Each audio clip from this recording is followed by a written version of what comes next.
Hey, everybody. Welcome back. It's Word Balloon Live. This is John Suntress, and happy to welcome a Chicago guy. He's been on the show before. It's been a while, though. And, man, as I was telling him off the air, he's been kicking ass on, novels and comics, whether it's horror or sci-fi, and the occasional hero book as well. It's Mike Moreci, everybody. Welcome back, Mike. Hey, thanks for having me. It's been too long. I'm glad to be back. How's everything going, relative to what's happening here and all the madness? Yeah, I mean, I think like anybody else, a lot of anger and frustration, sadness and stress and worry, lots of worry for a lot of people.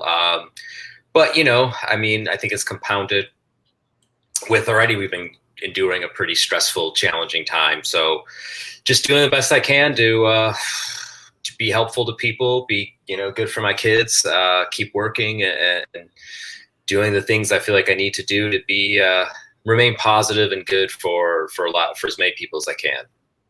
I was telling you off the air, I do not envy parents that have to kind of explain what's going on today and everything. It's a terrible thing. And I mean, Jesus, as a kid that grew up and was a very small kid in '68 during the terrible times then and stuff like that, I can't imagine again. And I mean, I was oblivious, and back then the rule was, kind of keep the kid oblivious and everything. So, yeah, it's a tightrope you walk, because there's some things that are just, you can't, you be judicious about the details that you give.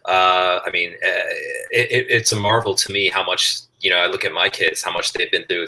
They've been through the last 3 months that I've been through most of my life. You have everything that's happening this week, all the vital things happening this week. You have a pandemic unlike anything we've seen in our lifetime.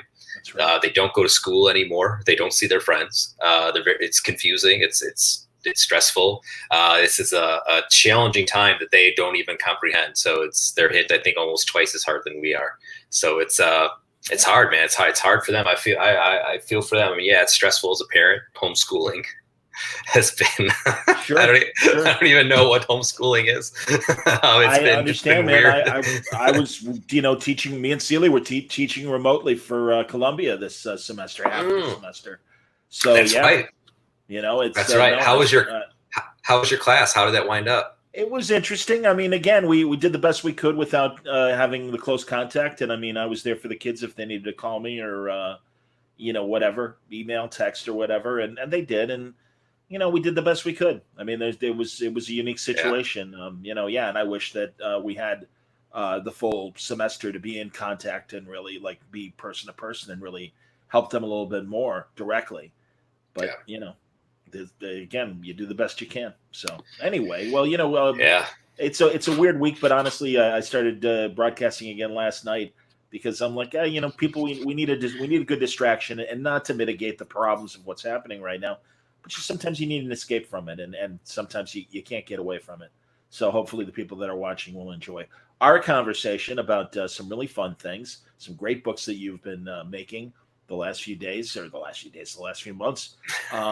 Shame on me. Really, a lot longer than that, I'm sure, on things like the plot. We'll get to the plot, but I want to start with the Clone Wars books because I think they're a lot of fun.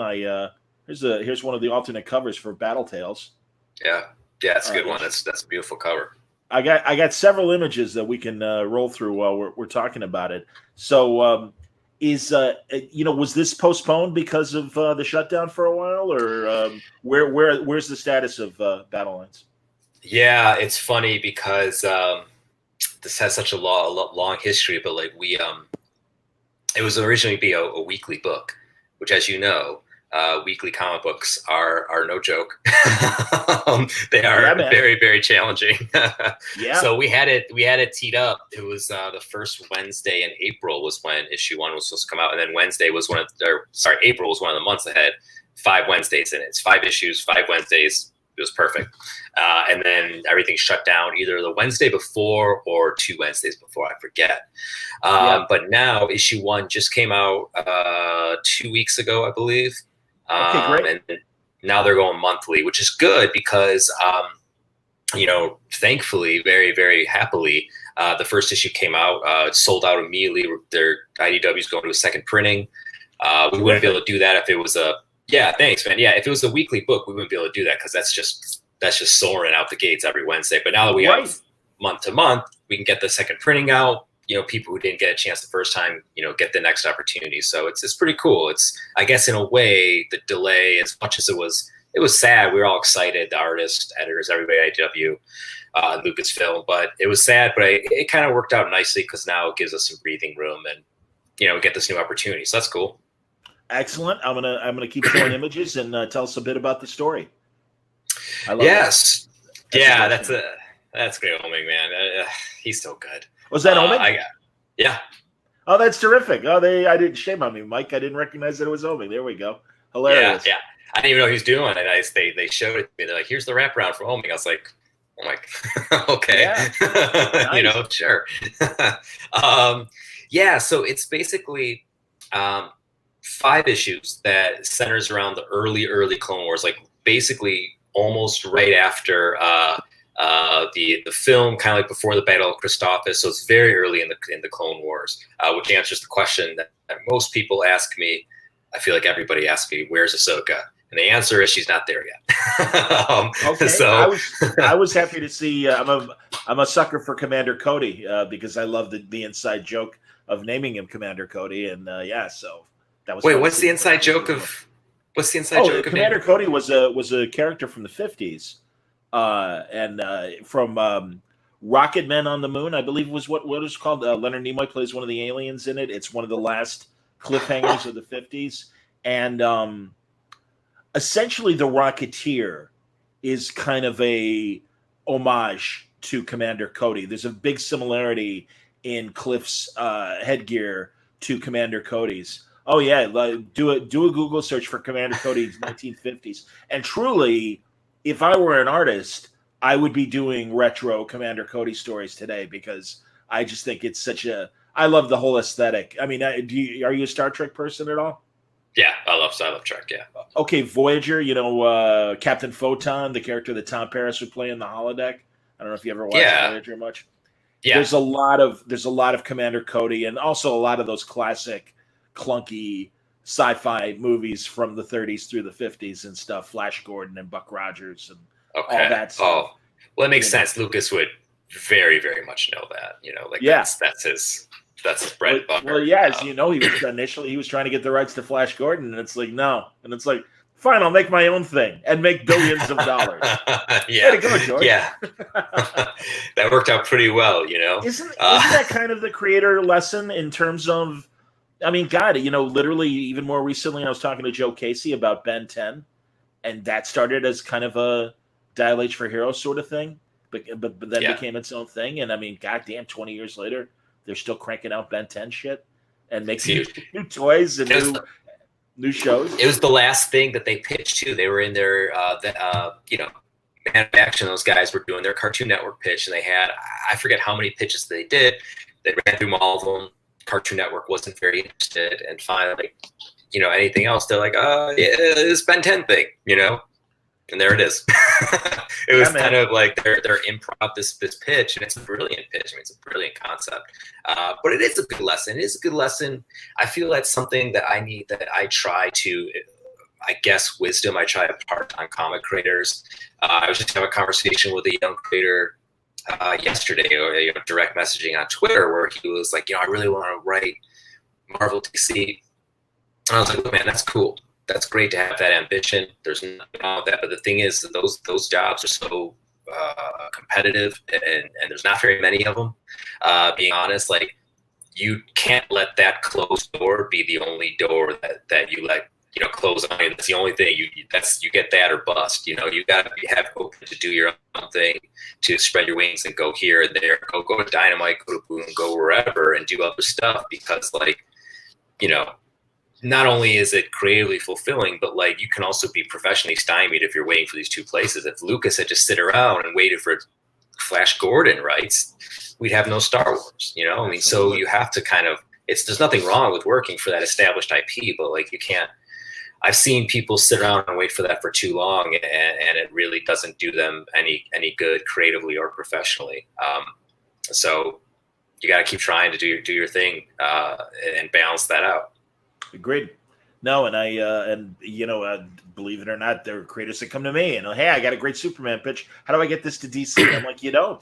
I'm like, you make your own thing. You make several comic books, and then maybe you'll be able to do something. But in the meantime, you're making your own comic books and stuff. I'm like, why are you saving this idea for Superman? Make your own character. I mean, God, look at Wade and Peter Krause with Irredeemable, and they tell a great Superman story that there's a story that no way in hell would DC ever let them do. So now you have a great. And look what he did. Me. Go ahead. Oh, sorry. Go ahead. Oh no, they essentially created their own universe with the Irredeemable. If they had done that like 3 years later, when we were more in like the tentpole superhero world, I mean, they were ahead of their time. If they had done like what Jeff Lemire does with Black Hammer, they could have easily done that. They did a little, but they could have expanded that way more. I mean, it was great and it was big, but they could have even been bigger if Wade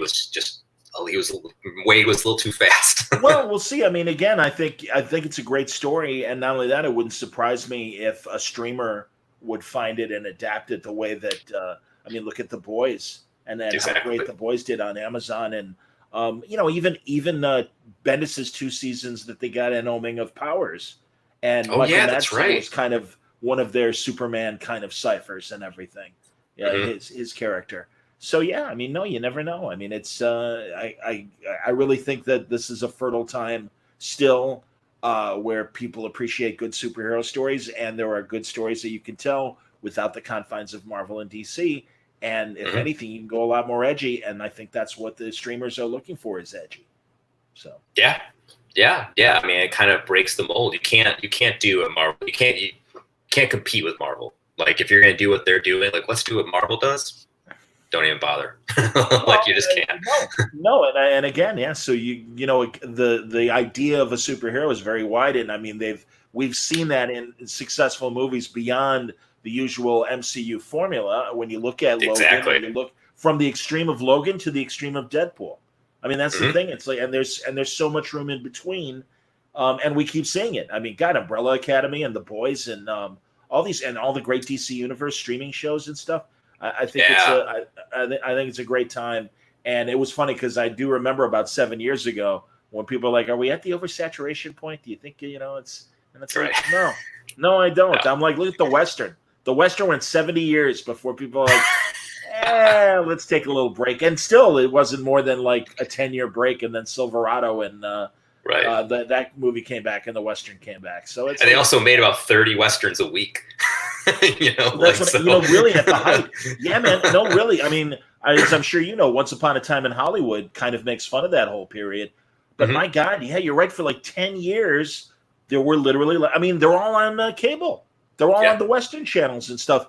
And I mean, God, I mean, yeah, the obvious ones like Bonanza and Gunsmoke and that stuff. But no, Jesus, I remember as a little kid, all those shows being in reruns and stuff. And it's like, my God. So yeah, no, you're right about that. Hilarious. Is there a Western in you, Mike? I did a Western a long time ago at IDW, Monkey Brain. Yeah, with Monkey Brain and IDW, it's called Skybreaker. Yeah, I'm a huge Western fan, but I'm gonna have to look that up. I literally just, I just had Chris and Allison on 2 weeks ago. Oh, they're so great. Or last Friday, actually, last Friday, yeah. Oh man, I'll send it to you. Yeah, please. Oh my God, please do. Oh yeah, for sure. Yes, absolutely. Absolutely. Here, I want to show some more images before we leave talking about Clone Wars. Oh yeah. So there you go. That's a lovely cover. Yeah, that's the Derek Charm who does some of the interiors. He's wonderful. Is it a rotating art team? Because I read Derek's. I'm assuming Derek did the first book, right? Well, so there's basically the way the story works is there's a framing story that's like the first does the intro and outro, and then there's like a flashback story in between. The flashback's a different artist every time. And Derek does the intro. He does the framing for all 5 issues. Gotcha. And all the covers too. All the main covers that are Derek. I gotcha. And then here's a lovely shot. There's Derek. Excellent. Oh wait, no. That's Ariana Florian. Sorry, that's not Derek. That's Ariana. Okay. There we go. Yeah, she's fantastic. And I think I got one more that I haven't shown. How about this one? That's kind of the same one as the. Yeah, that was like the nude version of that. Derek, that's like the A cover from Derek. Very cool. Yeah, No, he man, did that's great. awesome. And yeah, I'm glad that they are going to the monthly schedule. And like you said, I think that gives people a chance to catch up, and also get some second printings. That a boy, very cool. Oh, thanks. Yeah, it's exciting. Yeah, I mean, it's. I'm glad it went over well. I think it came out at a time where Clone Wars that's such a high point because the show came back for the final season. It was Yeah, unimaginably good, and it came out the first Wednesday after there was no comics for so long. People, I think, were just excited for comics, and it was there at the right time, the right place. So that was cool. Sometimes things sort of work out, and we're proud of the comic. I think it turned out. I mean, we had a great art team. IDW always, the editorial staff always is awesome. Does a great job. Lucasfilm as well, shepherding the story. So it was, a lot of hands pulling in the same direction to get that out the door and make it work. that's awesome, man. And I'll tell you, a lot of the YA Star Wars stuff that's been coming out of IDW, I think has been terrific and just as much fun. It's the same sensibility as the Batman animated series comics do as well, where they are all ages, but that literally means that adults can enjoy it too. And I think it is just a nice, fun book, fun action book. I do too, and I like that it's also like free, like the way Marvel works. I'm sure everyone knows this. Like Marvel's really their line is really like filling continuity gaps, story gaps, continuity gaps. The adventure line is canon, but like every issue is more or less different. It's a little bit in the sequel trilogy, a little bit in the prequel. They bounce around. They just tell these stories that do fit in the narrative. They are canon, but you could pick up an issue 17 or 34 or whatever and enjoy it, jump in and have some fun, read it with your kids. It's a good thing for families and for audience, I think, to have. I mean, it's great. The Marvel thing, what they're doing is great, but it's great to have this as well. Agreed. No problems vetting as far as, because obviously Lucasfilms does, kind of take a look at things and make sure everything's in order. And they glance. Yeah, how was that project? That might tell us something. How was that project? No, it's good. It's good. I mean, it's the story group. What's good about the story group is that, as much as I feel like I know Star Wars, I feel like I look at myself like, man, I am a encyclopedic knowledge of Star Wars. And then I send stuff to the story group. I'm like, oh, no, I'm not. These guys are. So I'm always learning. Yeah, no, I mean, they point out a lot of stuff. They have good story minds, not just for Star Wars, but good story minds in general. So they're good at keeping that whole thing in line. And they're good at also, like, there's stuff going on all over in comics and books and the shows that obviously I don't know about, so they're able to kind of be like, well, you can't do this for reasons that we can't tell you, but you can do this. So that's infinitely helpful. So it's cool. It's cool to get really strong, knowledgeable people and passionate people like guiding this story along the way and get it to where it needs to be. That's fantastic, man. No, I that's wonderful. I'm glad you're doing it. And is this the first time, or have you done it before? No, I started Star Wars stuff. You've done it before. No, I've been. Yeah, I did a book called The Flight of the Falcon. I did some issues. I've been. I almost had it down. I think this is like my 10th issue in a row or something. I don't know. That's great. I do it for a while. Yeah, Star Wars is. I'm like the horror and Star Wars guy. Like I'm like horror, hardcore, and then Star Wars. That's like. Well, I know. I mean, I know from things. Is it Roche? Like, how do you say it? Roche Limited or Roche Limit, or how do you? Roche Limit. Yeah. No, you nailed it. Yeah, Roche Limit. Yeah, man. No, you're a good hard sci-fi guy as well. And am I right? I just talked to the two guys in charge of heavy metal, Matt and David. And haven't you done some recent heavy metal work as well? Yeah, I did. How do I frame this? Like, there was a guy. This brilliant South American artist who was just out of this world good. And he had his own story, but he didn't, language was a barrier for him. And he illustrated his own story and he had this great concept. And basically, like what he did was they handed it off to me and they're like, can you take basically his idea, his narrative, and not really translate, but just put it into a narrative that works, a story that works. And Sure. It was called The Door. It was The Door is what it was. And it was cool. It was a lot of fun to do that. His art he had a very, how do I say, like a very European sci-fi aesthetic that was just great. This guy is phenomenal. That's what I love about heavy metal, man. I mean, it's the best of international science fiction, and no, I that's great, and even taking someone's story and helping them adapt it to an English speaking audience. That's amazing. That's fantastic. I think that. I mean, yeah. I hope they tap you for more stuff as they move forward. Yeah, that'd be cool. I mean, it was a cool experience. Like, I mean, Sealy's involved, so I'm always, a step away because, we're always talking. We just talk today after. In fact, oh, that's cool. Oh yeah, I was Sealy. I am. I love Sealy. What are you talking? Seriously, and I might have said this before on Word Balloon, but the first day of orientation for Columbia, I'm like, all right, this will be a boring 5 hours, and I hear, hey. And there's Tim, and I'm like, oh man, and he's teaching animation, and I'm teaching audio, and I'm like, oh, this is great. So literally, we're like in class together for 5 hours, laughing our asses. I'm like, all right, like just taking notes, and like, can you believe this? Like, God. And literally, week to week, we would just check in with each other. How are your kids? Oh, they're okay. How about your kids? Oh, I'm having a good time. It's like, all right. So, oh man, yeah. He there's not many people in comics who are as good. Talented. I mean, he's immensely talented as a writer, as an artist. I mean, off the charts. But one of the best people in comics is Tim Sealy. Easy. I'm with you, man. No, and I appreciate a ton his talent and his. I mean, he's one of those original guys that was kind of combining genres. 20 years ago and stuff. And I always appreciate his concepts. I think they're incredible.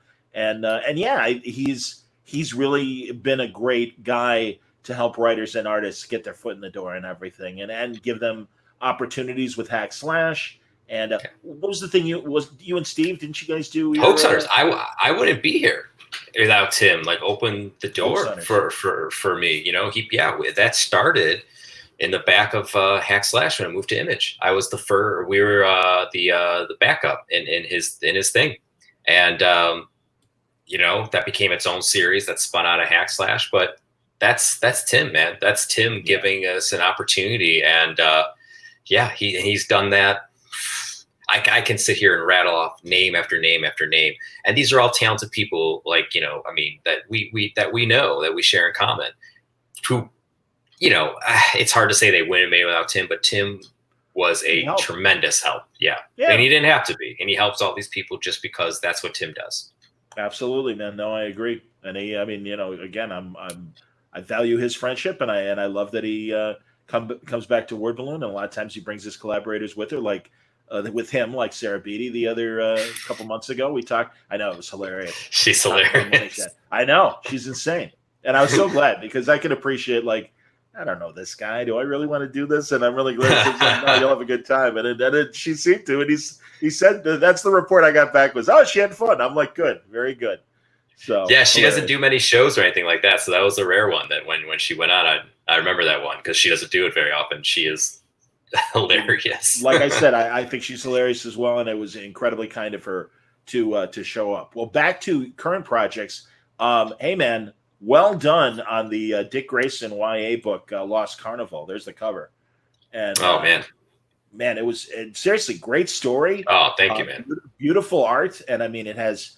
It's a great prequel to Richard Grayson's Batman life, Nightwing life, and I think it fits nicely. I mean, because a lot of these YA books, I think it's fine. The choices they make story wise that might deviate from canon or continuity, and it's fine. These can be kind of YA Elseworlds as far as I'm concerned. This story could very easily be a lost Dick Grayson story that might have happened before the tragedy of the Flying Graysons and everything. At least, I mean, I felt it was a very, very consistent with the character and beautifully drawn. I have an example of art I'll show in a second. But seriously, man, I think you knocked it out of the park. It's fantastic.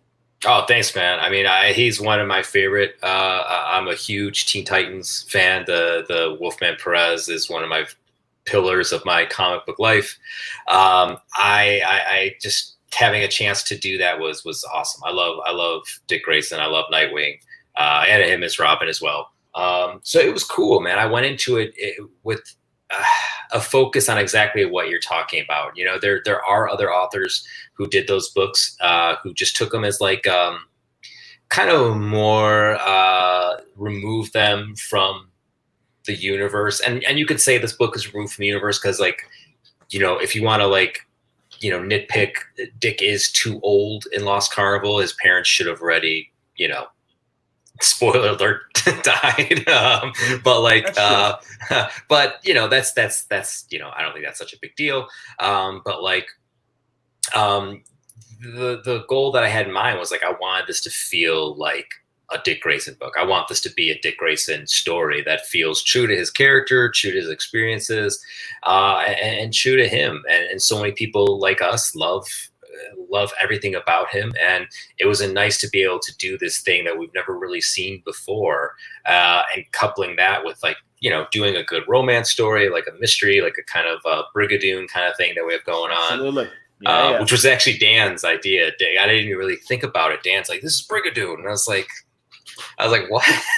Did Dio said that, or yeah, did Dio? Oh, that's hilarious. Yeah, it's totally great. I mean, that was my initial. I'm like, I love that musical. That's a fantastic musical, man. It never crossed my mind, and I was thinking about it. It's like, oh shit, it is Brigadoon. So he was right. He was totally right. But it was confusing. It's like, is it Brigadoon? You know, fuck. It's been a wonderful fantasy trope. That it is. You know, it's a beautiful device. It really is, and it gives you an opportunity to show a world, a different world, and you know, some star-crossed lovers and stuff. And that's basically what we get in this story. It's very nice, man. Well done. Yeah, thank you. I mean, it's you know, the art. Sass Milledge is we'll show a panel while you're talking. Go on. Yeah, she is wonderfully talented and an amazing person. We unfortunately never met. I don't believe she lives you know, domestically, but she is immensely talented. And it's funny because Phil, she worked with Phil Hester. He did a little bit of the layouts, kind of just storytelling stuff, I guess. I wasn't really too part of that, but Phil is, I mean, they don't come as crisper of a superhero storyteller as Phil. So the combination of them two together, her indelible style, that's just so absolutely wonderful. With Phil, the crispness of Phil's storytelling is pretty remarkable, and they made a beautiful book together. And I just couldn't be more proud to be part of that. You know, a few months ago, I talked to Phil about that capacity in general that he had with a lot of the YA books. And that's great, man. I you know, Palmiotti is another guy that I think helps his younger artists and, in fact, young editors, and can kind of guide them. And that's, hey, we need the experienced hands to show the new generation how to do it. And yeah, I agree. I think the storytelling breakdowns were wonderful. Hey, a couple questions that I want to throw up here. Matthew Rosenberg, I'm wondering who Mike's favorite person in comics. Matthew. Is it Matt God, I think he's a sweetheart. Come on, man. Whoever Matt Rosenberg's number one enemy is my favorite person in comics. Rick Villanueva has a good question. Have you ever Easter egged your friends or family into any of your writing? That's usually an artist question, but how about your writing? Any like names pop up that are people, you know, friends and people in your life? Yeah, I've put my kids, they're both recently, their names in some recent Star Wars, I like variations that I play with. And it's, I think there's other ones, but my memory is terrible for that sort of stuff. But yes, I do it, and then I forget. I'm going to put Rosenberg in all of them now. There you go. Exactly. That's an easy Hi, Matt, move. by the way. I love you. So M. Geroid, how did you approach the process of putting together this original graphic novel compared to your issue by issue stuff? Oh, that's a good question. Fortunately, when I wrote Lost Carnival, I was just coming off writing 3 novels back to back to back. So my mind was trained. I was still doing comics at the same time, the monthly comics. But my mind was very much trained for longer term thinking. So what I did was like just tackle it like a novel. I broke it down, the whole thing. It was 180 pages, I believe. So I just tackled it, first act, second act, third act, start to finish, put it together. DC, I think that's what they want, I believe. I know we worked pretty extensively on the outline before any scripting was done. And I do that with my comics as well, just in general. I'm a pretty heavy outliner. But what we did with DC, I remember the outline process was very intense, of getting the story exactly right before we went to scripting. So it's a little bit different. I mean, I'm still always outlining, but like with something that's ongoing, like Wasted Space, like I know what the ending is and I know what each arc is, but I don't go and like outline the whole thing before writing an issue. I kind of just take that issue by issue. That's finding the fun of comics as well, like the serialized comics, is being able to be flexible and kind of create on the fly. Talk about Wasted Space for a second, because I wasn't planning on doing it, but I'm glad you bring it up. And how many arcs have you done? I just finished yesterday writing issue 20, so that would be that's the fourth arc I just finished writing. Wow, that's terrific. So, yeah, it's I don't know how that book keeps going. It's a crazy existential, foul-mouthed space opera. It's the dirtiest Star Wars on the comic book shelves, but it keeps going. People keep reading it, so we'll keep making it. But no, I mean, it's actually only going 25 issues. That was the line. It was originally like 5 to 8, and it did really well. And Vault and I said, let's keep it going. And I was like, this can only go so far, because I think it'll wear out its welcome. So we decided like 25. That's good, man. And honestly, that's it, knowing when to say, okay, let's at least put the brakes on for a while. I mean, I don't blame you. I mean, I think that's important, because too many books do kind of continue beyond their freshness. I don't even know what to say. I mean, again, they're always competing with the shiny new thing. So sometimes when you are on, the third or fourth arc, it's like, yeah, maybe that's it. Again, we got spoiled back in the day by 100 Bullets and Scalped and books like that. Yeah. Can you imagine 100 bullets now would be 10 bullets. Like that would, I mean, committing to 100 issue series now is inconceivable. It's a great series, one of the greatest series ever. One of the greatest. Absolutely, man. No, we better say that, or Azrael punches in the mouth. I know he's close too. Exactly. He's here. Get this car drive over. I'm sure he will. Be damned. Absolutely, Pip. Yeah, exactly. Would you say 10 issues, really? And Eduardo, I love. Isn't it hilarious? Brian, Junkyard Dog, which I love, and it's all bluster. He's actually a really, really good guy. And Eduardo. Have you ever met Riso? I mean, he's like the sweetest man in the world. I think we were at the same thing. Remember when they did the big Challengers event? Remember that when Eduardo was there? He flew in from South America, I believe, right? Yeah, he's in South America. Yeah. No, I've seen him in subsequent shows, but Tony Moore's Cincy show. I remember he was there too one year. I was there. Yeah, such a great guy. Yeah, man. So, he did. I mean, it's remarkable to think what he did. 100 issues, and that book if memory serves, that book was never late. I think you're likely right, and also, God, I mean, I've seen many other Riso graphic novels on his own, and really, what a genius, honestly. Yeah. And again, kind of going back to heavy metal. I mean, as I get older, I really appreciate international comics that much more. The different voices and the art styles and. Even just the locales and the interesting stories. I mean, the brothers Gabriel Bond, Fabio Moon are so incredible with their stuff. I saw them. Man, I'm telling you now, I'm literally counting the conventions I've gone to, because God only knows when they're going to start up again. But prior to C2E2 and stuff, I was at Rose City last year. Did not expect to see the brothers there, and they were there, and they were fantastic. Man. So fun. Good, so talented. Yeah. Day Trippers. One of the best. Yeah, man.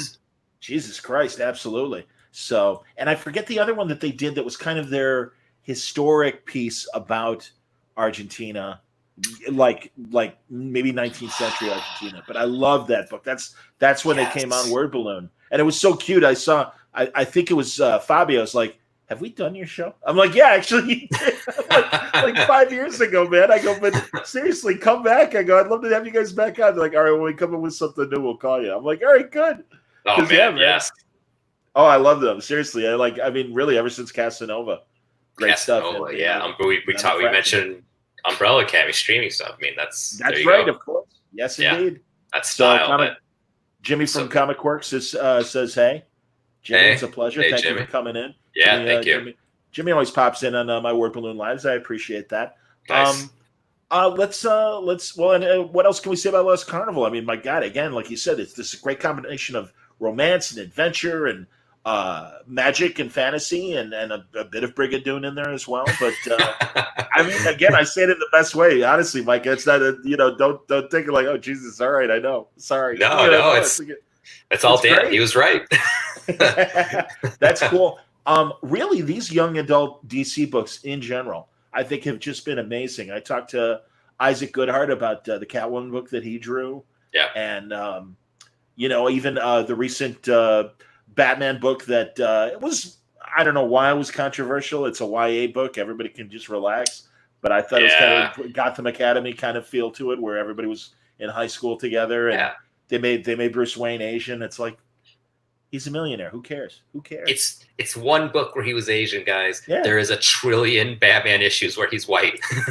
Chill. 80 years. Actually, I remember Stan Lee during that period when he was doing Just Imagine books, and his Batman was black. So, it was him and Joe Kubert doing that. Like if I were to do Batman, it would be this. It's like, okay, Stan, fantastic. You're Stan. You do it.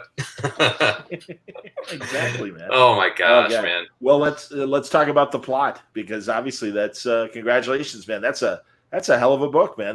That's a hell of a thing. It's pretty intense. It's a cool horror book. It's a beautiful book. Who's the artist? Forgive me. Josh Hickson. He does a hell of a job, man. It's a gorgeous book. He just sent me issue 5, but I read the first 4 as well. And it's amazing, man. I love this variant of kind of that EC style. Yeah, that's terrific. Tim Daniel and Nate Gooden, who Tim co-writes. Tim and I, we do it together. We had previously done 2 other horror books, but Boom previously, Curse and Burning Fields. Curse, like a werewolf father-son story. Burning Fields was like a thing in the middle of the Iraqi war. And Burning Fields, the plot is, I think, definitely the most personal book of the 3, probably the most personal book that I've ever done. To be honest, like it's really a story. It's a horror story to be sure. It's a gothic horror story.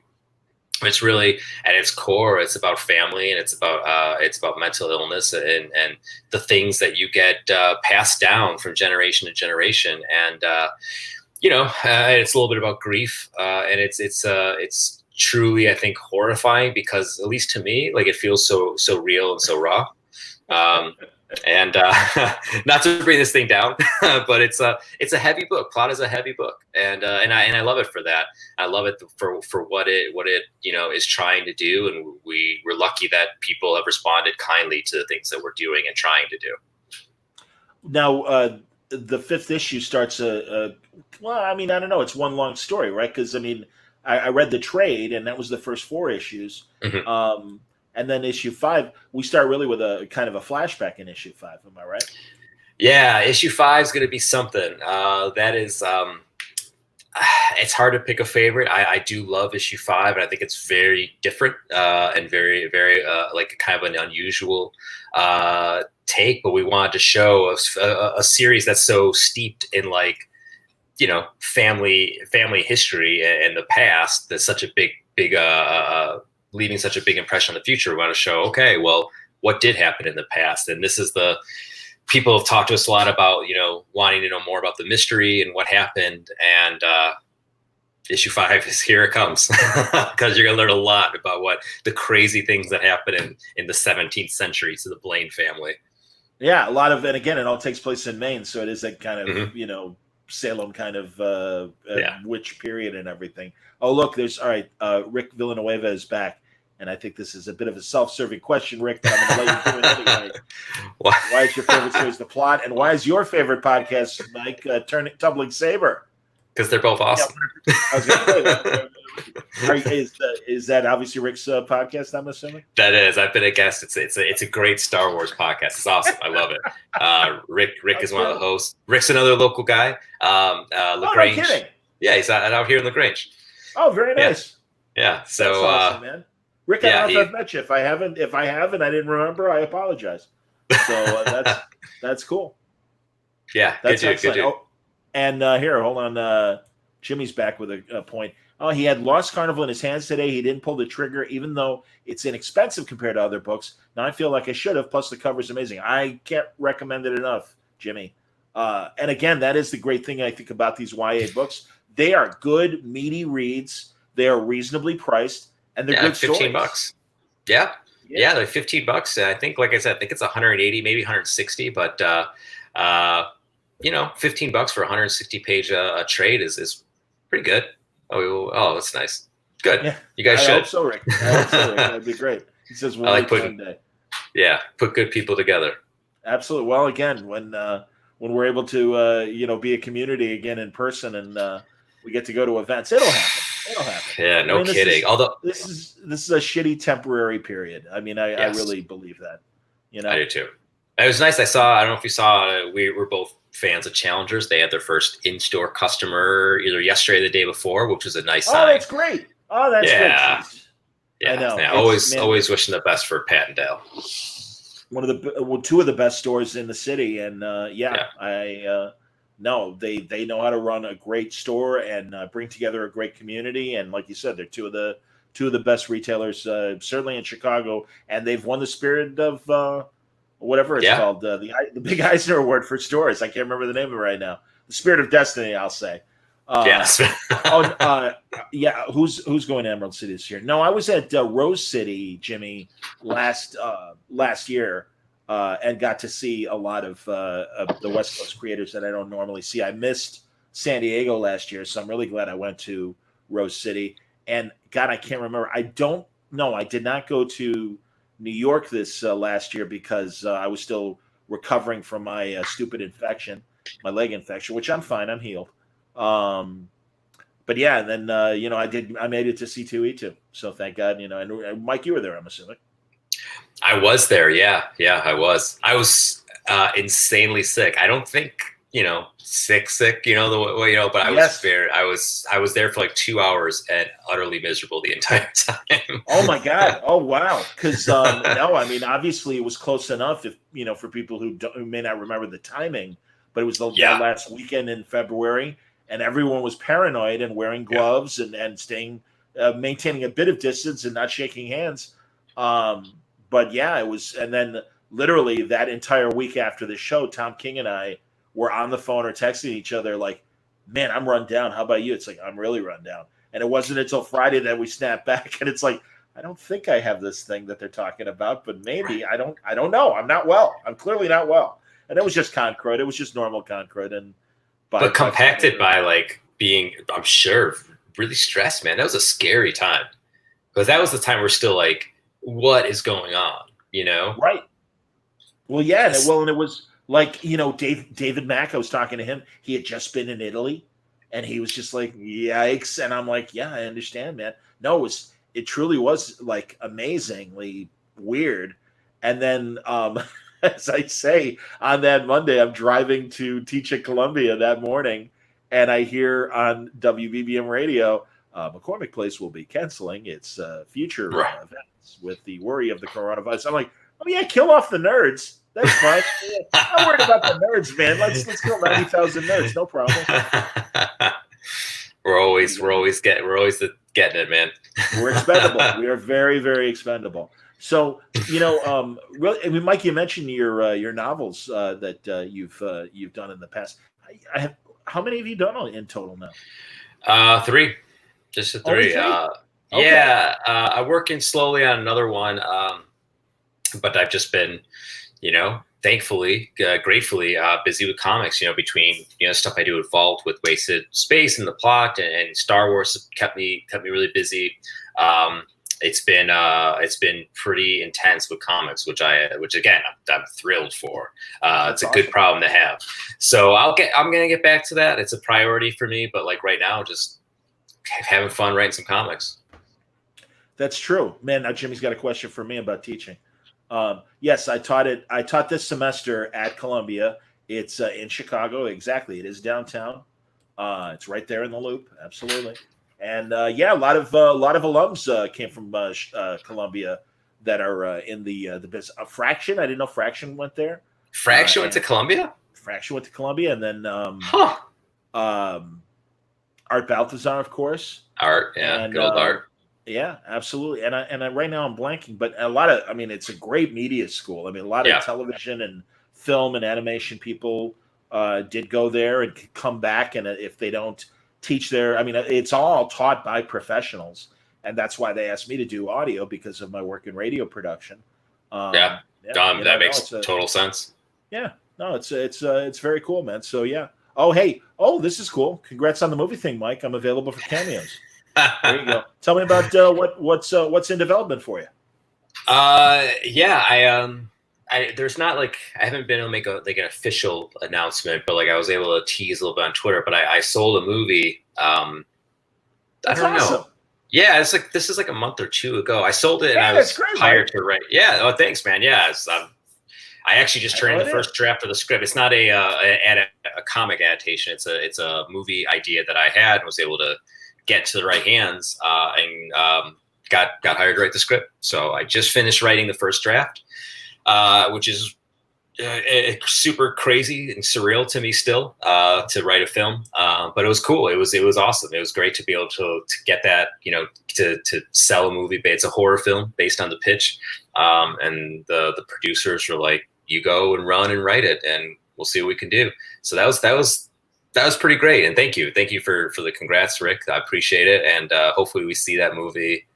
Nothing's being made at the moment, but fingers are crossed for 2021 when things really production starts going in earnest. We're lucky in, this is something that we've talked about with the film. It's a small film.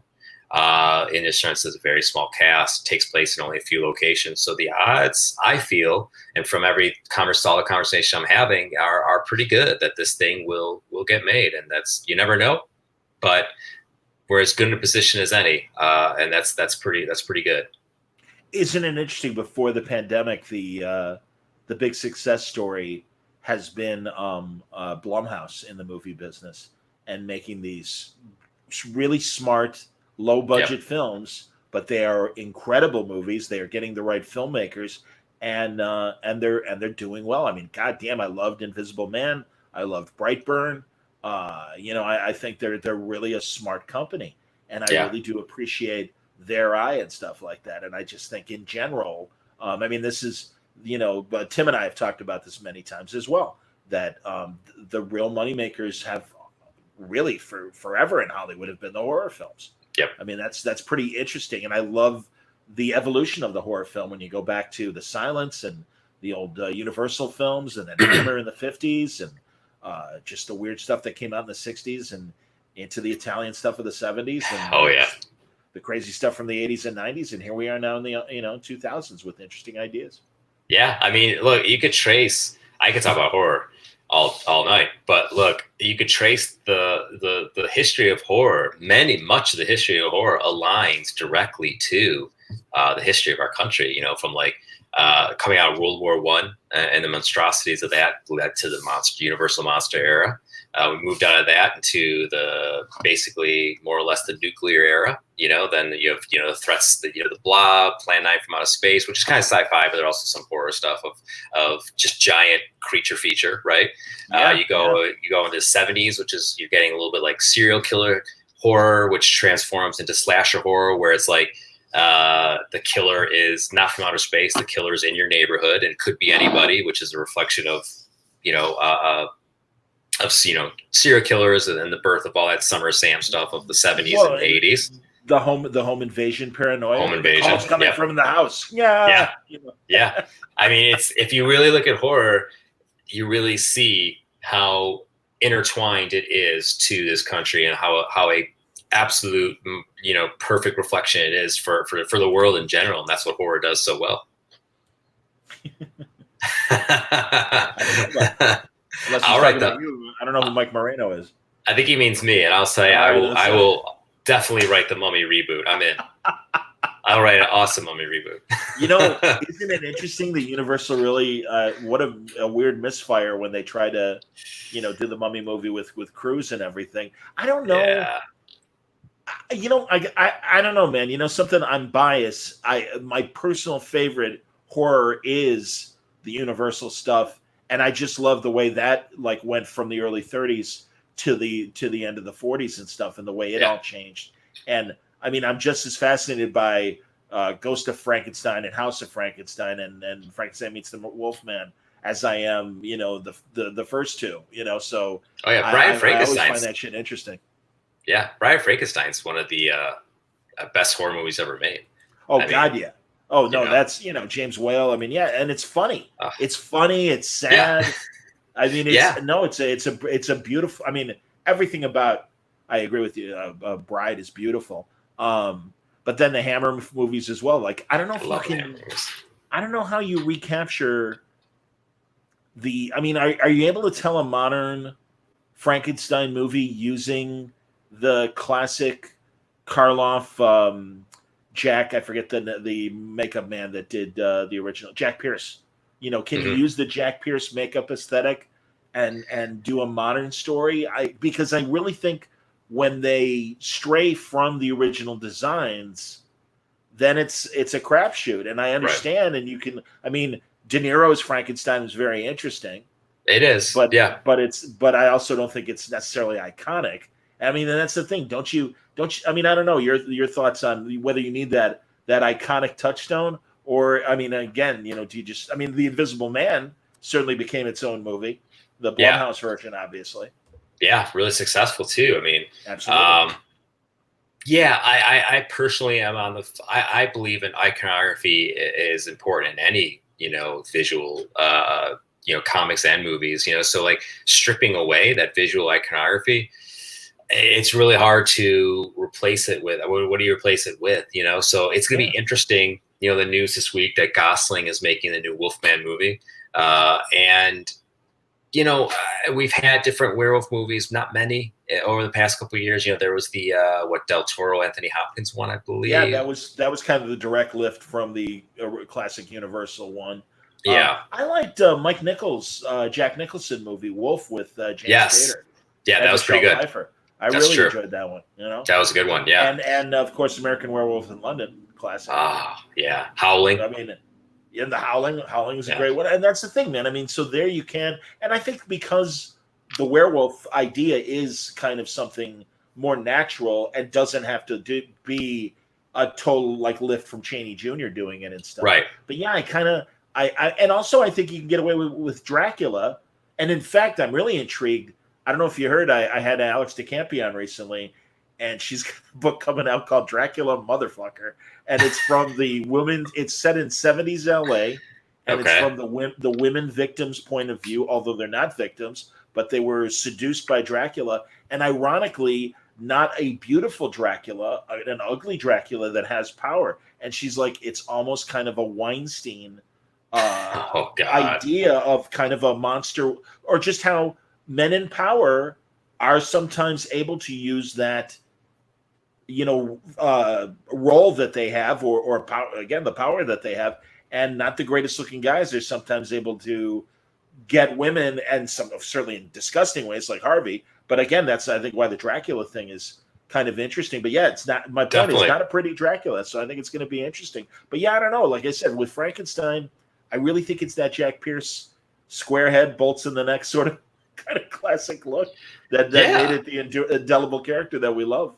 I think that, look, if you take that, maybe you kind of do a little touching up on it. I wouldn't do too much, but ultimately all you have to do is take that and be like, tell a story of what Frankenstein the original did. Who's the monster, right? That's it.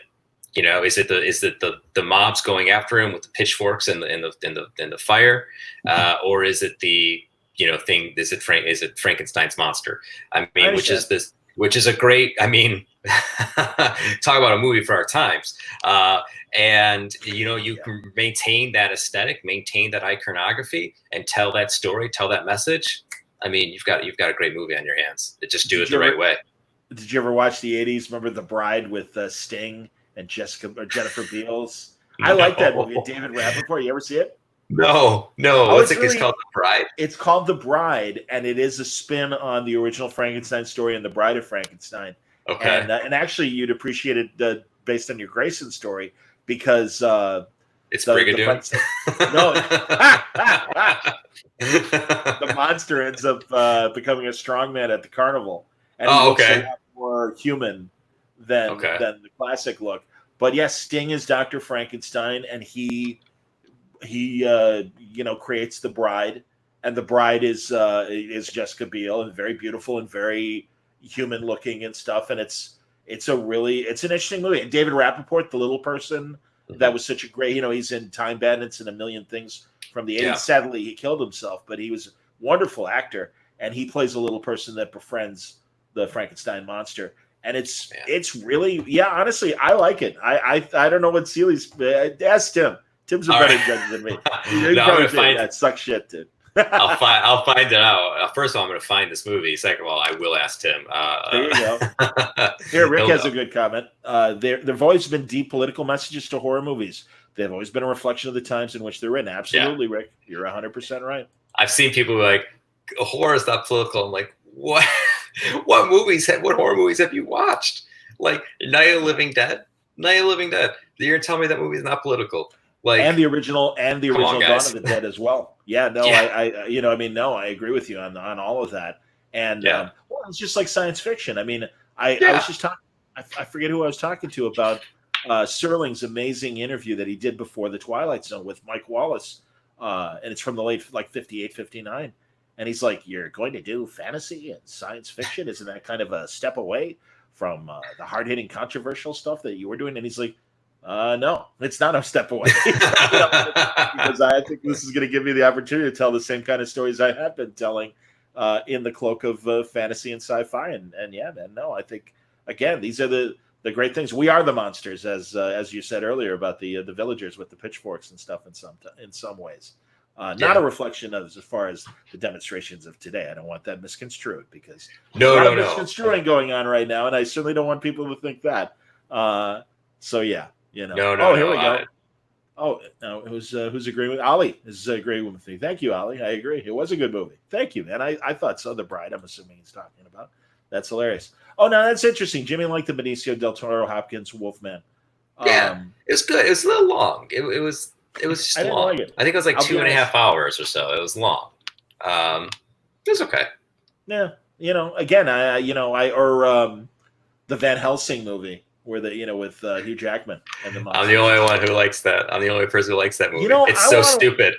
Honestly, though, sometimes you just need a gut level movie, so I'm okay with that. Yeah. And Rick, I agree. That's why The Twilight Zone is the greatest show to ever grace a TV screen. It just turned 60 last year.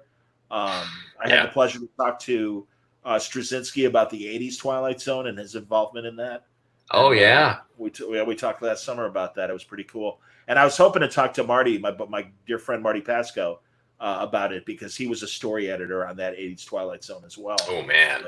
But yeah, sadly, we lost Marty back in March, or in April. Oh, yeah, I'm sorry. Yeah, it's a shame, man. He might have been at one of the Cincy shows that you were at. I don't know because he was definitely. I brought him with me one time to Tony's show. So there we go, Franco.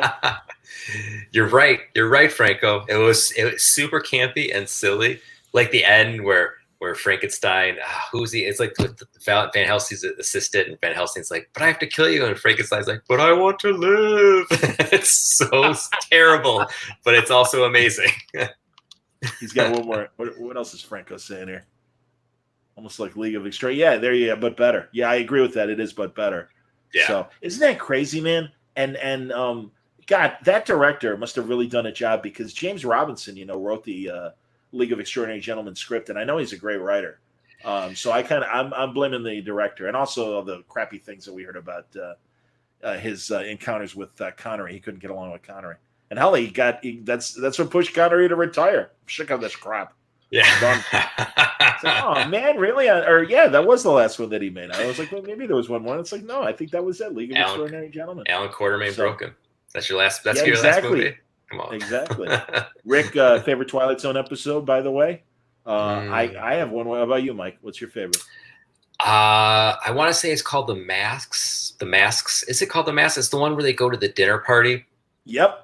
And the dying man, the dying relative. Yeah. Yeah, I actually that's a great one.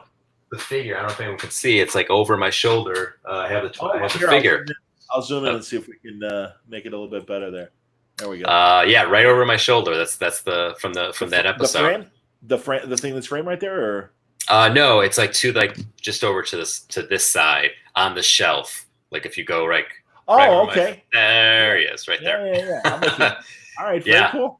I got him at San Diego Comic-Con years ago. I couldn't believe it. And it's in black and white. You know, they did it so it looks, like the episode. I think it's called The Mask. I'm pretty sure. No, it is The Mask. The Mask. And it's ironic because it's from the last season after they did the year of the hour-long ones and they went back to the half-hour format. And that last season is hit and miss. There's still a lot of really great episodes, and The Mask is certainly one of them. I think if I had to choose one, geez, I mean, my favorite is actually The Obsolete Man with Fritz Weaver and Burgess Meredith, where Burgess Meredith is on trial, and he kind of, that's a good one. Yeah, I really enjoyed that one. I mean, I could easily name 30. I mean, there are so many, including the very first one, Where Is Everybody, with Earl Holliman in the town where it's all deserted, and it turns out he's the astronaut that has to get used to isolation and everything. I mean, that's spoiler. 60-year-old spoiler. No, I love it. And are you a Night Gallery person? I haven't watched much, and I should, and I know I should. Right? Should I? Well, I think in the case of Night Gallery, I'd say about 20%. 1 in 5 are good, and then the rest are really not. And really, Serling wrote a few, but he wasn't the producer like he was on Twilight Zone.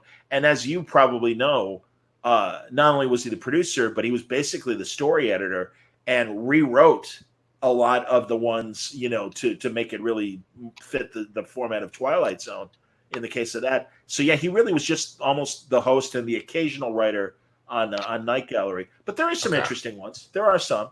Cold Storage in particular, I think is a really great Night Gallery, that title, Cold Storage. Okay. So, what about the old day? One Step Beyond. Rick asks. And yeah, that was an interesting show. It was a little softer. I mean, it dealt more with paranormal kind of stuff, but I used to watch those reruns back when I was a kid. I don't think they hold up as well as the Twilight Zone does. Twilight Zone is really a tight 30 minutes. Yeah. And of course, Hitchcock, Alfred Hitchcock Presents. My God, those are mini movies, both the hour-long ones and the half-hour ones. They're so good. Yeah. So yeah. I just got them on DVD from my dad. I don't know. This is actually probably a year ago, but the Alfred Hitchcock Presents. And that's great. Incredible. I'm a massive fan, man.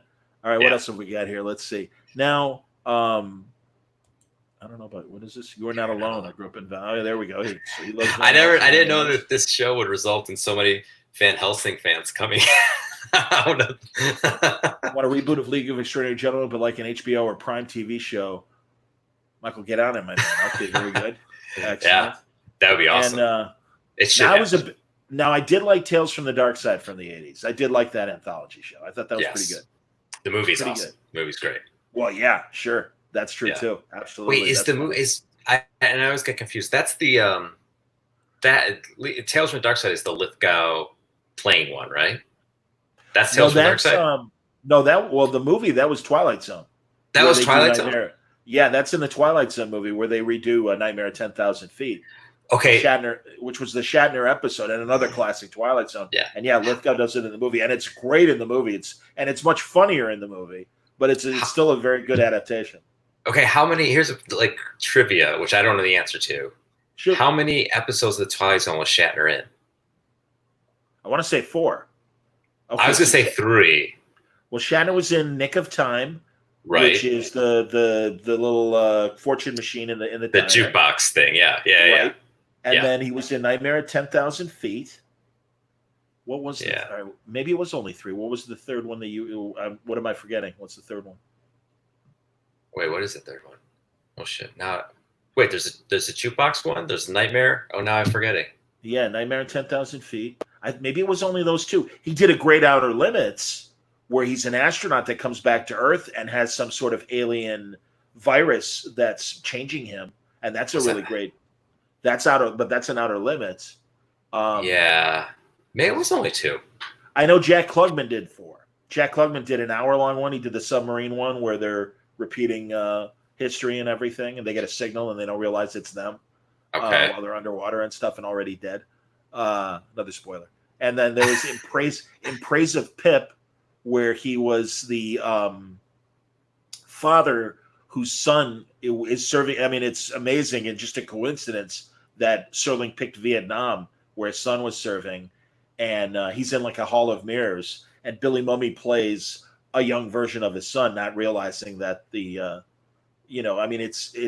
dad's thinking about his son, and he's worried about his son being alive, dead or alive, and he's given a choice of sacrificing his own life instead of his son, and it turns out that it happens that way, that the father dies and the young soldier lives.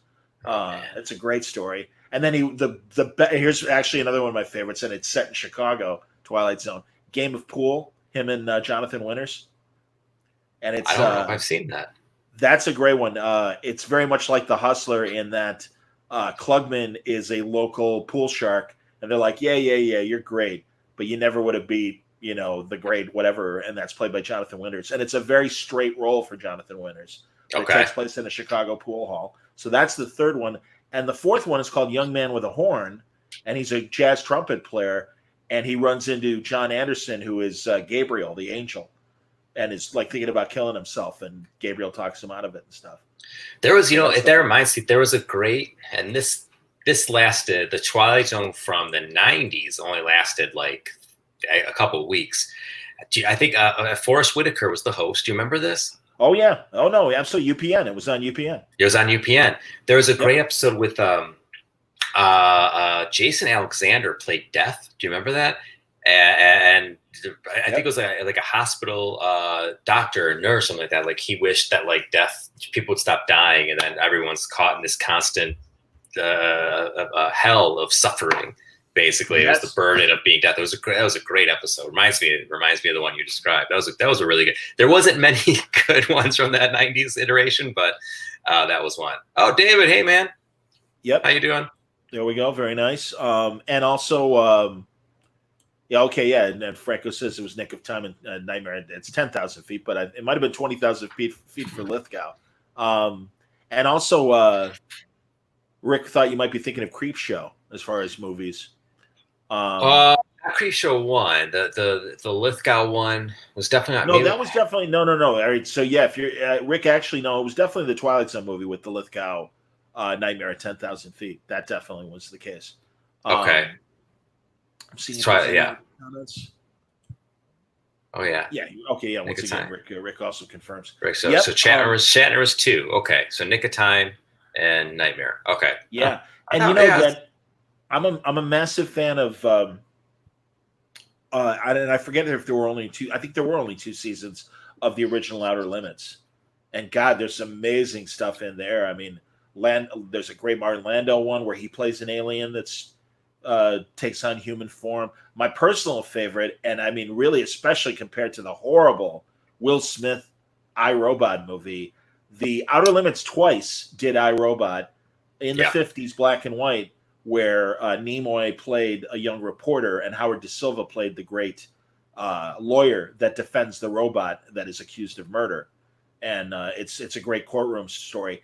And then in the 90s, Adam Nimoy directed one of the 90s Twilight Zones and his dad, or rather Outer Limits, and cast Nimoy Sr. to play the lawyer role that Howard Da Silva played in the original. Yeah, and it's that 90s Outer Limits, I think, is a very, very good show. There were there were many more good episodes than not good episodes. I thought that was. See, I was busy watching the '90s Twilight Zone. I messed up. No. And I was going to say about the '90s Twilight Zone. If I don't know already, Ira Stephen Bear, the wonderful showrunner of Deep Space Nine, UPN made the announcement that they were making the Twilight Zone. He's like, I'll showrun it, and they're like, why? He's like, because if not, you're going to give it to somebody that's going to screw it up. And he goes, it's kind of a no-win situation trying to do the Twilight Zone because nothing can match the original, but at least we'll put an honest effort in. And I think there was they made that sequel to the original one with Billy Mooney, where he's the kid that can change reality. You're a bad man. You're a very bad man. Oh, yes. And the new one was It's Still a Good Life. And he and Cloris Leachman were back playing the same characters like 30 years later. It was amazing. That is right. That's one of my favorites as well. Yes, that's a really good one. And they did that. Didn't they do that in the movie too? Didn't they do it? Yes, they did. Yes, they did. That's right. God, I forget they remake them so much. I get confused. Kathleen Quinlan was the star of that one, and she was like a teacher that like encounters them. And again, a little more tongue in cheek than the original. I mean, the original is, I think, legitimately horrifying. It really, I think it's very scary. Haunts me to this day. So, and Franco brings up another great Nimoy show, In Search Of, from the 70s. And you can find those on YouTube. There's a lot of episodes. And that's like one of the most inventive shows because they shot all of Nimoy's wraparounds. It was like kind of a paranormal documentary kind of show. Okay. And he would the occult and weird phenomenon and stuff. But he was in a stage show, and they would find all these different locales around New York to do his opening his wraparounds of the actual reportage that they did within the story. And he's they find like a little private graveyard, so if there was an occult thing, and they'd shoot something there, or just beautiful old brownstones and just great locations. And and different museums and stuff. I mean, it was amazing. And I just remember Nimoy talking about how inventive these guys were that made it. And it's a great show. I know they redid it recently with Zachary Quinto. And again, I mean, I appreciate the effort, but man, you go back to that original, and also Nimoy's narration, just so cold and just clinical. So perfect. 70s Body Snatchers. I'm sure you're a fan. Oh yeah, yes, yeah. Speaking I never saw performances. The 90s one. Who's in the 90s one? I don't even remember. It doesn't. I don't remember either, man. No, I don't know. Because I mean, good Lord, the original with Kevin McCarthy. I'm such a Kevin McCarthy fan. And by the way, another great Twilight Zone with Kevin McCarthy. So he played a guy who he was immortal, and he kept sucking out others' life force to stay immortal and stuff.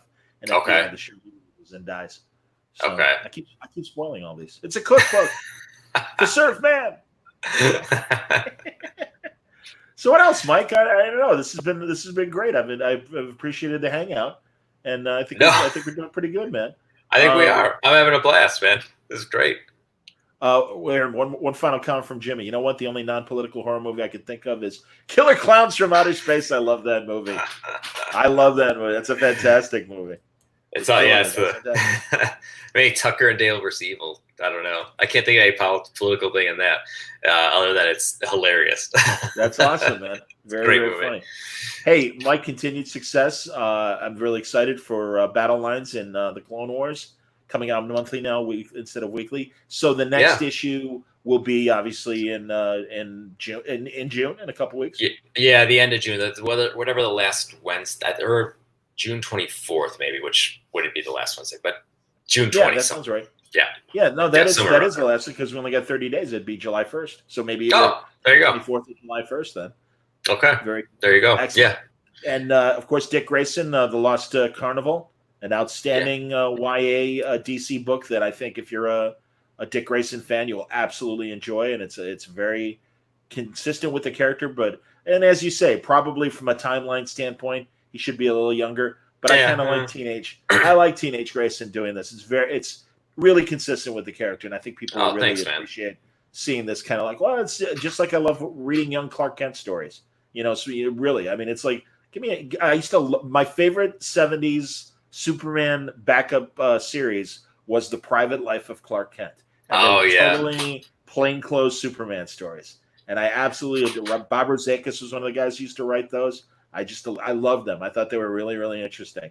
Yeah. So I'm sure they couldn't sell the art pages as well as they could when you, as opposed to a Superman in costume page. But Right, a little bit. I love that stuff. What does Mario have to say? Oh, Michael, have you watched Pennyworth, Michael? The Epix Batman show. I have not. No. I have no excuse. I just haven't. I was trying to think of why.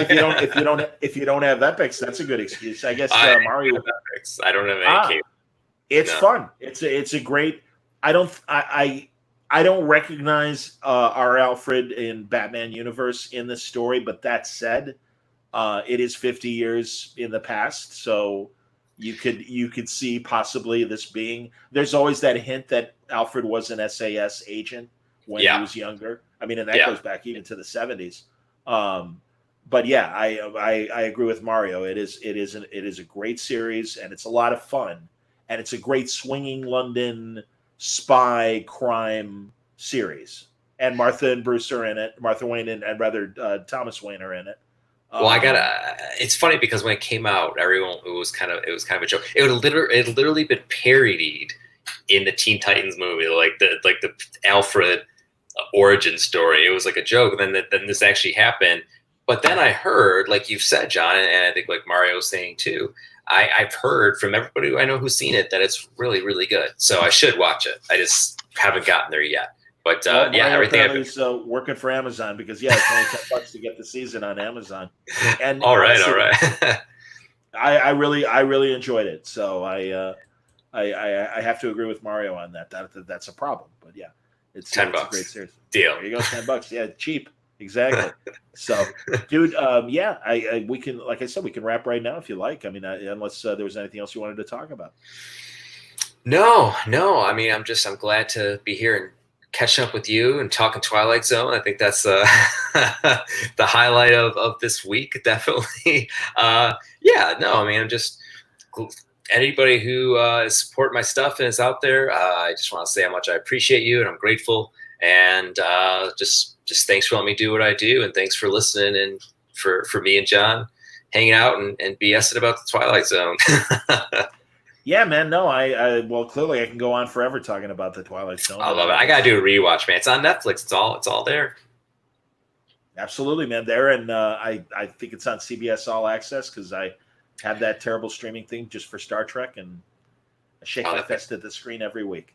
It's Picard. I like the Picard. I sound old. I like the Picard. I like the idea of Picard as far as him coming back. I was a little disappointed in the execution. There's a little wonkiness. I generally, it's probably I don't know what I was expecting. My wife had different response because she's watched Next Generation at least 3 times through. Like, wow, that's impressive. So did she not like it? She liked it. She was less enthusiastic than me. Like I'm more or less. I'm generally just kind of easy to please. So I was like, this is fine. It's good. I liked it. Oh, dude, I'm so hardcore. I mean, well, just really. I mean, like I said, it's a Romulan story, but I'm like, the Klingons have nothing to say about this whole thing, given the scope of the story. I'm like, I don't buy that, and I found that weird. And I again, because of 50 years of setting up this galaxy and the politics of this galaxy and the nature of the problem, keeping it for people who haven't seen it yet. And I know people are like, shut up, John. We've already heard you talk about this, probably.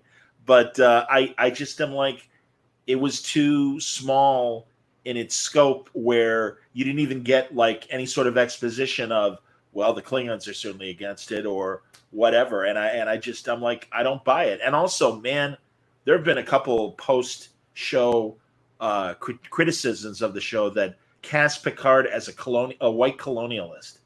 And I'm like, man, you were watching a different show than I was. And I guess you could, I suppose you could say that. And I certainly saw us, and maybe that was the writer's intent. I hope not, because I would like Captain Picard to be a hero, and I think he is a good man. I think the character is a good man. But yeah, just that really pissed me off. I won't deny.